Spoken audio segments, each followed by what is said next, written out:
estaven, i aquí hi ha gent que s'ha passat 15, 18, 20 anys, 30 anys a la presó. I al començament l'estratègia dels advocats era no, señorías, no estaban reunidos solamente porque para hacer una cena de despedida o hablaban solo de fútbol. O no, perdona, es que es un señor que tiene casado y tiene hijos, por favor, clemencia, no? Aquesta era l'actitud dels advocats a l'inici d'aquest procés, defensant, diguem-ne, el perdó i la condescendència dels jutges. Fins que va arribar un moment en què van dir: a usted se le acusa de pertenecer al sindicato ilegal de comisiones obreras.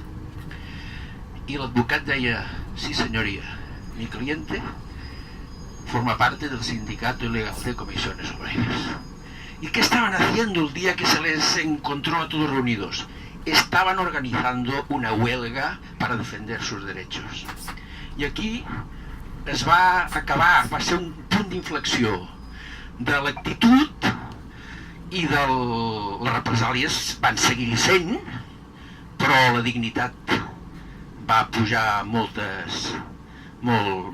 nivell altíssim, fins que al final, l'evolució ja l'heu vista.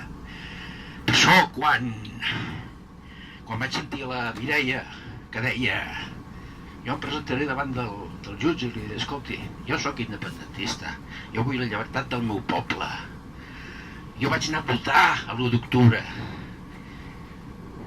i no m'arrepenteixo de res, i a vostè no el reconec perquè vostè forma part d'una justícia corrupta i que a més no té res que jutjar-me a mi.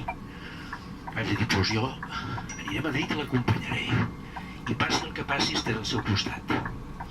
I aquí ve la relació entre una història viscuda i una fa molts anys, fa 50, i una història viscuda fa unes hores.